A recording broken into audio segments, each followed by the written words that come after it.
E aí, turma do nono ano, tudo certo? Aqui professor Anderson Marques.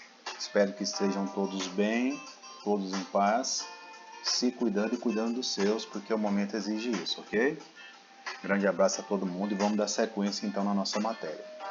Bom, a última aula a gente fechou a Europa Ocidental, falei um pouquinho para vocês sobre o regime socialista e vamos partir então para a Europa Oriental, que é essa parte que no mapa aí aparece alaranjado. São os países que estavam alinhados ao socialismo soviético na época da Guerra Fria. Então a gente tem a parte europeia da Rússia, os países bálticos, Letônia, Estônia, Lituânia, Polônia, Bielorrússia, Ucrânia, Moldávia, Romênia, Bulgária e Eslováquia. Lembrando que a República Tcheca também foi aliado, foi um país que se aliou à União Soviética, a Alemanha Oriental também na época, mas aí aqui não aparece. Ok? Dando sequência então, via de regra, a Europa Oriental é a parte da Europa que se alinhou ao socialismo durante a Guerra Fria, como eu já falei. Entre as razões que acarretam a dificuldade econômica que esses países enfrentam hoje está o alinhamento deles no passado com o socialismo. Socialismo esse que, no modelo de lá, da Europa e da União Soviética, era pautado no fim da propriedade privada, aqui não podia ter ninguém dono de nada, o Estado era dono de tudo, consequentemente não tinha classe social, não tinha rico nem pobre, enfim, não tinha rico, né? Já que o Estado era dono de tudo, ninguém tinha posses. A economia era planificada pelo Estado, planejada pelo Estado, só o Estado fazia tudo para definir os rumos da economia.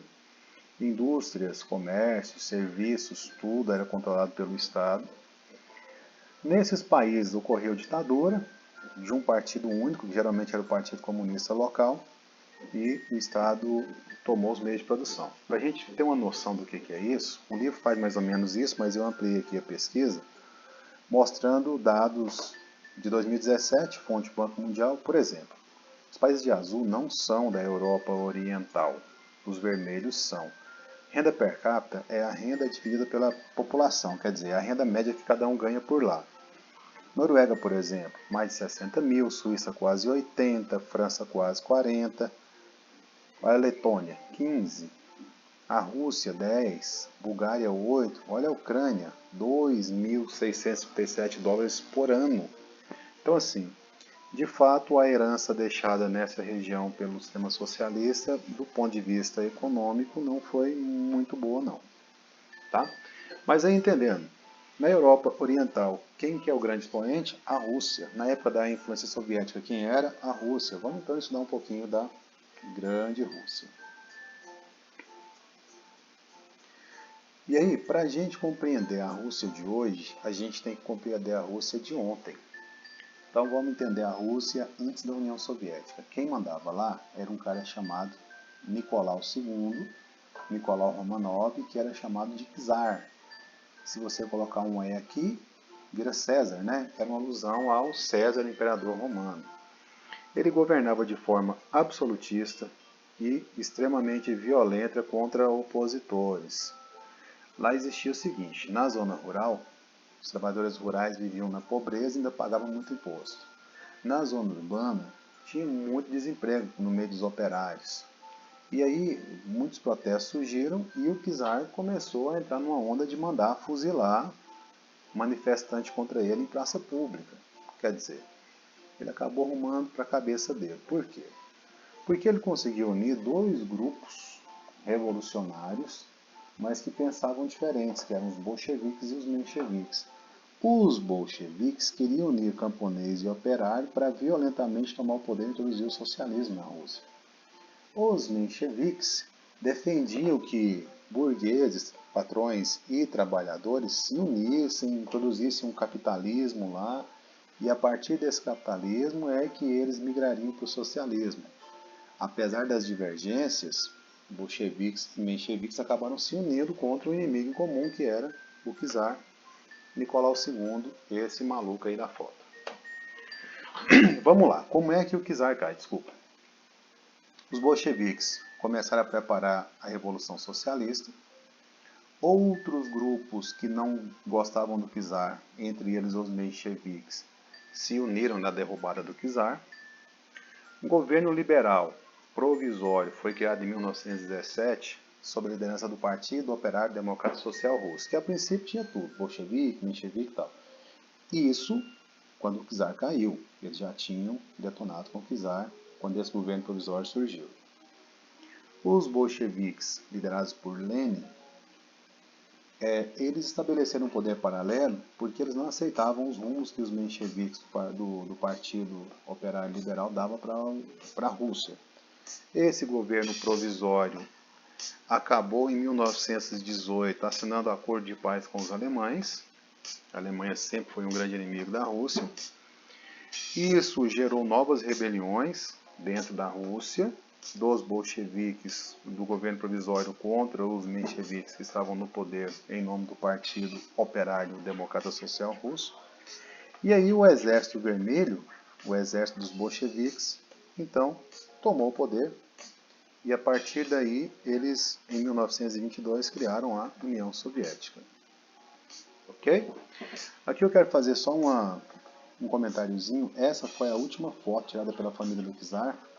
O czar, no meio da Revolução, veio aqui para pegar a família e sair correndo, fugir daí.